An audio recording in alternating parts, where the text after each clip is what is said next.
El pasaje de hoy es Génesis 48, versículos 14 al 22. Leamos juntos.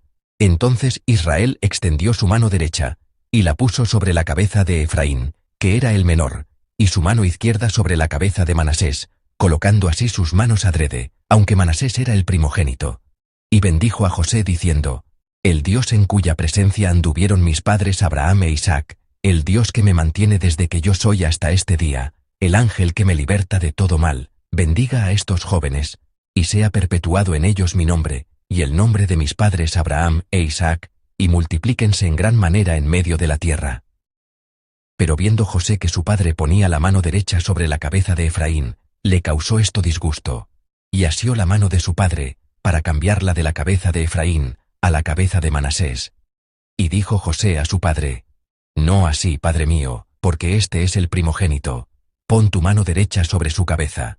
Mas su padre no quiso, y dijo: Lo sé, hijo mío, lo sé. También él vendrá a ser un pueblo, y será también engrandecido. Pero su hermano menor será más grande que él, y su descendencia formará multitud de naciones. Y los bendijo aquel día diciendo: En ti bendecirá Israel, diciendo: Hágate Dios como a Efraín y como a Manasés. Y puso a Efraín antes de Manasés, y dijo Israel a José: He aquí yo muero, pero Dios estará con vosotros, y os hará volver a la tierra de vuestros padres, y yo te he dado a ti una parte más que a tus hermanos, la cual tomé yo de mano del amorreo con mi espada y con mi arco. Amén. El pasaje de hoy es una escena en la que Jacob, en su lecho de muerte, bendice a los dos hijos de José, Manasés y Efraín. A través de este acontecimiento, espero que tengamos un tiempo valioso para descubrir lo que Dios quiere decirnos. Al meditar en la palabra de hoy, quiero compartir 3 enseñanzas. La primera es que la voluntad de Dios es más importante que el orden establecido por los hombres. La segunda es que la fuente de toda bendición es Dios. Y la tercera, que esta bendición se transmite de generación en generación. En primer lugar, la voluntad de Dios es más importante que nuestras costumbres y derechos. Veamos cómo se desarrolla la situación en el pasaje. Jacob pone sus manos sobre las cabezas de los dos hijos de José, pero entonces ocurre algo peculiar. Cruza sus manos para imponerlas sobre Manasés y Efraín, es decir, intercambia su mano derecha y su mano izquierda. Lo que hace que esta situación sea tan extraña es el derecho de primogenitura. En la sociedad antigua, el primogénito recibía privilegios especiales, una doble porción de la herencia, y se convertía en el representante de la familia, sucediendo a su padre. Por lo tanto, tenía el derecho de recibir la bendición principal de la familia. Por supuesto, no solo recibía derechos, el primogénito también tenía obligaciones que cumplir. Así, el acto de bendecir al primogénito era un momento solemne en el que se otorgaban tanto privilegios como responsabilidades.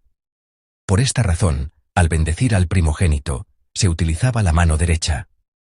La mano derecha simboliza fuerza, poder y autoridad. Al poner la mano derecha sobre él, se le daba la bendición, como diciendo: Ahora tú te conviertes en el representante de nuestra casa, la bendición de Dios que he conocido, ahora pasa a ti. Poner la mano derecha significaba: Tú eres el primero y el representante de nuestra casa, otorgándole así la autoridad correspondiente. Por eso, José, al colocar a sus hijos frente a su padre Jacob, puso a Manasés a la derecha de su padre, para que recibiera su mano derecha, y a Efraín a su izquierda. Lo hizo de una manera muy natural, porque según la cultura de la época, el orden social y las leyes humanas, eso era lo correcto. Pero el hecho de que su padre cruzara las manos fue muy desconcertante. La situación era extraña. Por eso José interviene. Leamos juntos de nuevo el versículo 17. Pero viendo José que su padre ponía la mano derecha sobre la cabeza de Efraín, le causó esto disgusto, y asió la mano de su padre, para cambiarla de la cabeza de Efraín a la cabeza de Manasés. Jacob cruzó las manos y estaba bendiciendo al primogénito, Manasés, con su mano izquierda, mientras imponía su mano derecha sobre Efraín. Como sabemos, el primogénito era Manasés. Por lo tanto, José intenta tomar la mano de su padre para cambiarla. ¿Pueden imaginarse la escena? Como Jacob está a punto de morir, su vista es débil, y sus fuerzas han disminuido, así que José intenta deshacer ese cruce de manos, como diciéndole: «Padre, ¿qué estás haciendo?». Desde la perspectiva de José, era un intento de corregir lo que estaba mal. Intenta cambiar la posición de las manos, porque pensaba que lo natural era que Manasés, el primogénito, recibiera la bendición principal. El versículo 17 dice que a José le causó esto disgusto. Es decir, su voluntad, lo que él consideraba correcto, era que Manasés recibiera la bendición, y al ver que ésta era dada a Efraín, se molestó. Sintió un reclamo hacia su padre. Así que José sigue hablándole. Es el versículo 18, veámoslo juntos.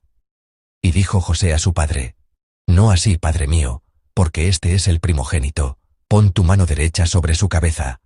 José le insiste a su padre: «Padre, no, el primogénito es Manasés, es Manasés». Es la petición de José de que bendiga al primogénito conforme a la costumbre. Sin embargo, su padre Jacob no accede a esa petición y le responde: «Lo sé, hijo mío, lo sé». Y en lugar de Manasés, pone a Efraín primero y le da la bendición del primogénito. ¿Qué habrán sentido José, Manasés y Efraín en ese momento? Debieron sentirse desconcertados, resentidos y con una mezcla de emociones. Cada vez que medito en este pasaje, recuerdo un incidente de mi infancia. En Corea existe una costumbre de Año Nuevo llamada Sebae, en la que los hijos se postran ante sus padres y abuelos para desearles salud y larga vida. A cambio, los mayores les dan a los hijos y nietos un aguinaldo de Año Nuevo llamado Sebaet-don. Cuando estaba en el tercer año de secundaria, llegó el Año Nuevo y fui con mi familia a saludar a mi abuelo. Para el saludo de Año Nuevo, hacemos el Sebae. Y con el Sebae viene, naturalmente, el Sebaet-don. Toda la familia se reunía y, en orden, íbamos saludando a los mayores uno por uno. Como mi padre era el menor, a mi hermano y a mí nos tocaba al final. Tuvimos que esperar de pie como 20 minutos. Cuando por fin llegó nuestro turno, mi hermano y yo hicimos el Sebae, recibimos las palabras de bendición, y entonces mi abuelo sacó los esperados sobres del bolsillo de su pecho. Nos los estaba dando, a mi hermano y a mí, pero justo en el último momento, los cruzó. Yo estaba en tercero de secundaria y mi hermano en sexto de primaria. Así que pensé: bueno, seguro que los cambió porque la cantidad de dinero adentro es diferente. Recibí el sobre, me di la vuelta, lo abrí un poco para ver y el mío tenía 30.000 wones. Hice un cálculo rápido y pensé: esto parece poco. Así que me acerqué sigilosamente a mi hermano pequeño y le pregunté con voz amenazante: «Oye, ¿cuánto tienes tú?». Y él, con su voz inocente, me respondió: «Tengo 100.000 wones». Me enfurecí. ¿Por qué los cambió? ¿Por qué? No podía entenderlo. Le insistía a mi hermano: «Creo que se equivocó. Tú también lo viste. Yo estoy en la secundaria y tú en la primaria. ¿Tiene esto sentido? ¡Dámelo!».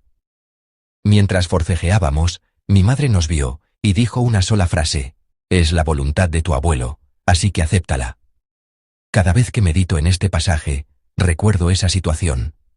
No tienen idea de lo injusto que me pareció. José, Manasés y Efraín debieron sentirse desconcertados, perplejos y probablemente heridos. Como mencioné, el texto incluso expresa que a José le causó disgusto. José reclamó el derecho del primogénito, y de hecho, esa era la costumbre. Sin embargo, aceptó la voluntad de su padre. La razón por la que la aceptó es porque, como dice el versículo 20, Jacob puso a Efraín antes de Manasés, porque aquel que puso a Efraín antes de Manasés fue Dios mismo. Por eso, ante las palabras de su padre que revelaban la voluntad de Dios, José no dijo nada más. Esto significa que la elección y la providencia de Dios deben tener prioridad sobre el orden y las costumbres humanas. La soberanía de Dios va primero. Nuestras vidas también deben seguir la voluntad de Dios, no nuestros supuestos derechos ni nuestros propios cálculos. El significado original de la palabra hebrea para cruzó, en el versículo 14, no solo significa entrelazar, sino también actuar con sabiduría y prudencia. Es decir, No fue un error ni un capricho de Jacob. Él cruzó las manos intencionadamente, con prudencia y sabiduría, porque conocía la voluntad de Dios. Hay momentos en los que estamos convencidos de que nuestros planes son los correctos. Momentos en que pensamos, esto tiene que ser así. Por eso, a veces nos aferramos a nuestros derechos y otras insistimos en nuestra propia voluntad. Pero Dios sobrepasa nuestros cálculos. Incluso en tales situaciones, si Dios nos muestra que su voluntad es otra, debemos seguir la elección que Él toma. Debemos discernir cuál es la voluntad de Dios y obedecerla. Espero que todos recordemos este principio. Lo segundo es que la fuente de la bendición es Dios. En los versículos 15 y 16, Jacob confiesa: el Dios en cuya presencia anduvieron mis padres Abraham e Isaac, el Dios que me mantiene desde que yo soy hasta este día, el ángel que me liberta de todo mal, bendiga a estos jóvenes. Todo esto es una declaración de que es Dios quien da la bendición. Jacob declara que es ese Dios fiel quien bendice. Si miramos la vida de Jacob, ¿no fue realmente difícil? Sin embargo, él reconoce que su vida se desarrolló enteramente bajo la gracia de Dios, que caminó con Dios y que vivió bajo su protección. Tuvo grandes altibajos. Mientras meditábamos sobre José, vimos que su vida tuvo altibajos, pero la de Jacob no fue menos tumultuosa. Soportó la ira de su hermano Esaú. Huyó como un fugitivo. Sufrió el engaño de su tío Labán. Experimentó el dolor de perder a un hijo amado. En medio de una hambruna severa, también pasó hambre. Y su viaje para descender a Egipto tampoco fue fácil. Sin embargo, Jacob confiesa que, en medio de todo, Dios estuvo con él. Confiesa: no he vivido por mi propia fuerza, sino que Dios me ha alimentado y me ha cuidado. ¿Cómo son nuestras vidas? ¿Creemos que Dios está con nosotros? Para nosotros, la bendición es Dios mismo. La bendición no proviene de ninguna persona, entorno o relación. Proviene únicamente del Dios que está con nosotros. Aunque parezca que la bendición llega a través de una relación, un negocio, las finanzas o la riqueza, al final, la fuente de toda bendición es Dios. Por lo tanto, debemos poner nuestra mirada en el Dios que bendice. Deseo de todo corazón que ustedes y yo caminemos paso a paso en compañía de Dios, la fuente de toda bendición. Lo tercero que debemos recordar es que esta bendición se transmite. No se detiene en nosotros, sino que fluye de generación en generación. En el versículo 21, Jacob le dice a José: he aquí yo muero, pero Dios estará con vosotros. Con esto le está diciendo: mi vida termina, pero Dios irá contigo. La bendición que Dios da fluirá hacia ti. Está bendiciendo a sus descendientes, transmitiéndoles al Dios que él conoció. La bendición de Dios se transmite a través de las generaciones. No termina en una, sino que continúa en los hijos, los nietos y las generaciones venideras.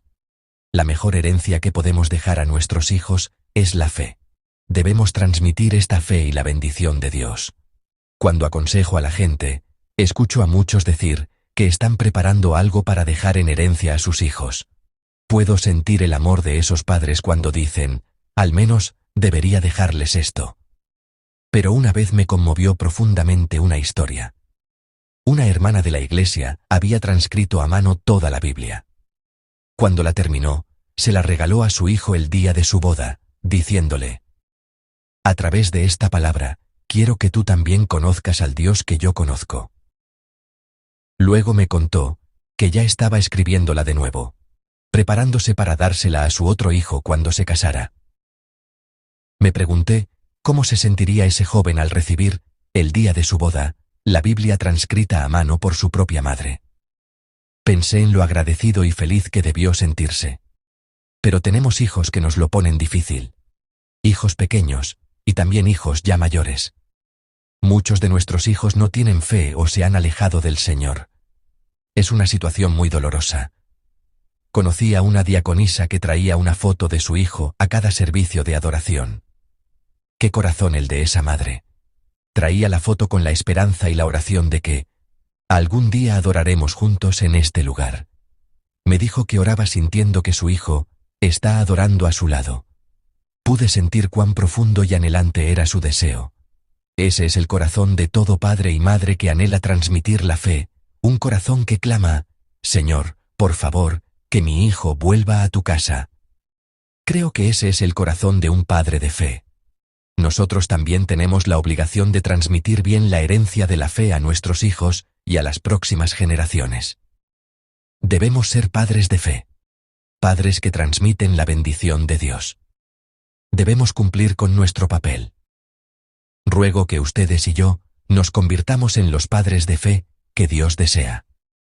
Amados hermanos, con la fe que sigue la voluntad de Dios, reconozcamos que su voluntad es más importante que nuestros supuestos derechos o las costumbres de este mundo.